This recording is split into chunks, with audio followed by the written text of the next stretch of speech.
Welcome to Anandi's kitchen.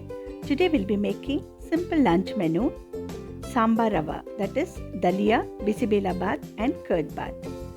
I am serving this with homemade mixture and some pickle. Let's first make the Bisibelabath powder. For that I have taken dhania seeds, chana dal, urad dal, pepper, jeera, methi seeds, red chilies, dalchini, cloves, cardamom, Marathi moggu, some khaskhas. All the list I have given in the description box. Mix vegetables, carrot, beans, onions, potato, tomatoes, some cashews, some oil and some tamarind water.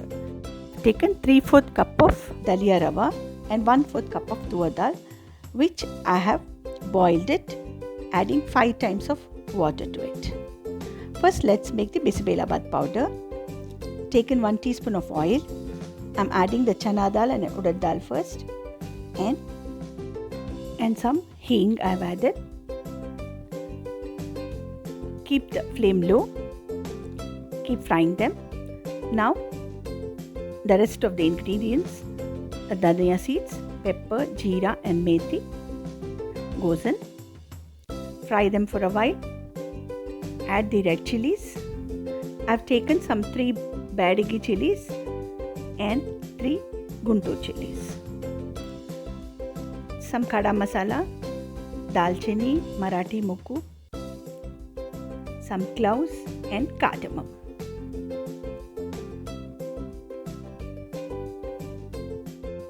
Keep the flame low. Now here goes in the poppy seeds, dry coconut and some curry leaves. We'll fry them in the low heat till the mixture is golden brown. After it gets cooled, grind them into a coarse powder. Here in a kadai, I have added 1 tablespoon of oil first. I am going to fry the vegetables. First I have added the baby onions, carrot, beans. We'll keep frying them in medium heat.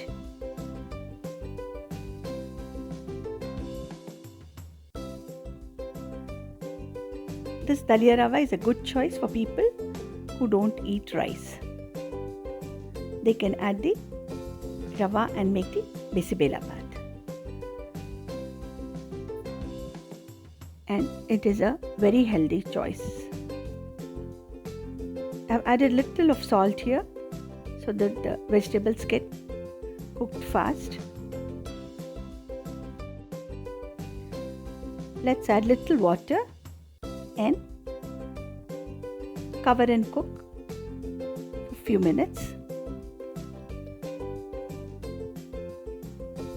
When the vegetables are almost half done, I'm adding the tomatoes and the green capsicum.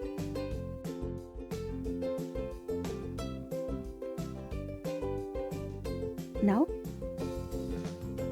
let's cover and cook for some more time till the vegetables are almost done. Now the water evaporated, you can see. I'm adding little bit of turmeric powder at this stage.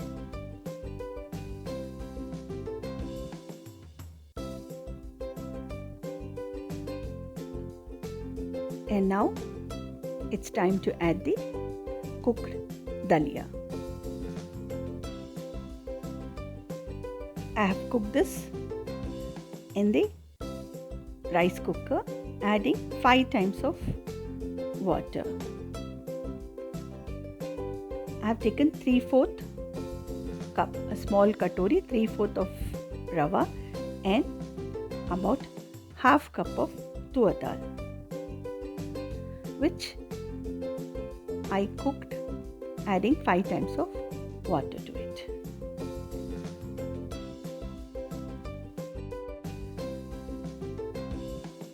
Let's add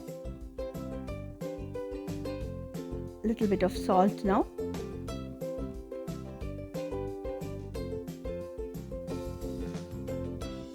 keep mixing. Keep the flame low.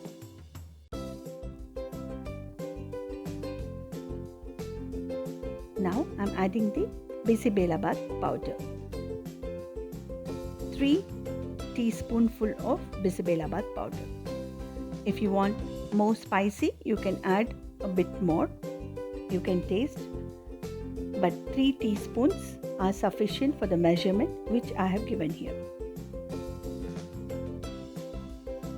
Mix it thoroughly, and now it's time to add the tamarind water. I've taken a small gooseberry size of tamarind which I've soaked in 1 cup of water, and then I've extracted the tamarind juice. It's time to add a little more water.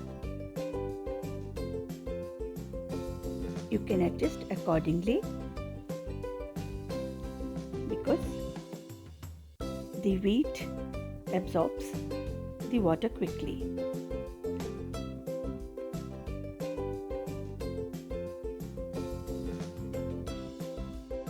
It's now perfect. Now let's season it. I've added 1 tablespoon of ghee. You can add more ghee when you serve. I'm frying some cashews here.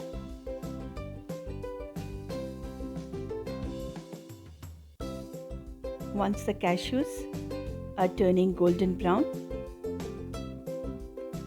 we'll add some mustard seeds and curry.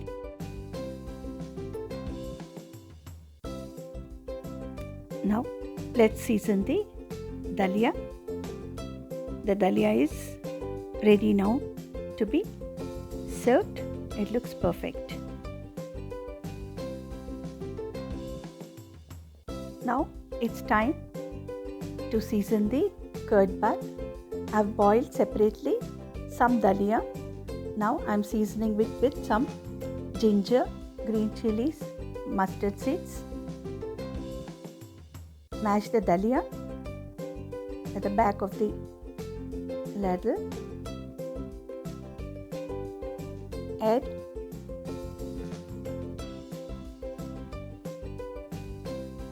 curds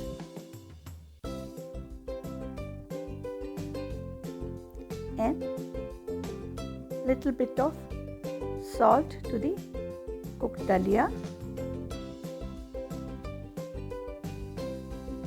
And now season with the tadka, green chilies, ginger, little bit of heat and mustard seeds.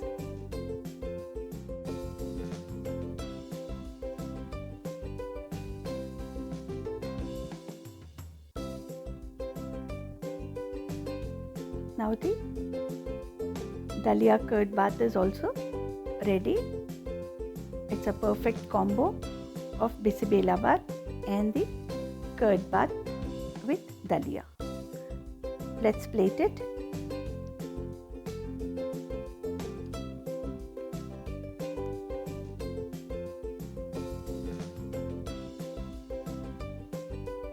This dalia, Bisibelabath and the curd bath, I am going to serve with little bit of homemade mixture and little bit of pickle for the curd bath. Here I have added some extra fried peanuts, some coriander leaves, a little bit of ghee. Let's serve the curd bath also. A little bit of pickle and the homemade mixture. Or else you can serve with papad also, but this mixture gives a very good taste. Do try and enjoy.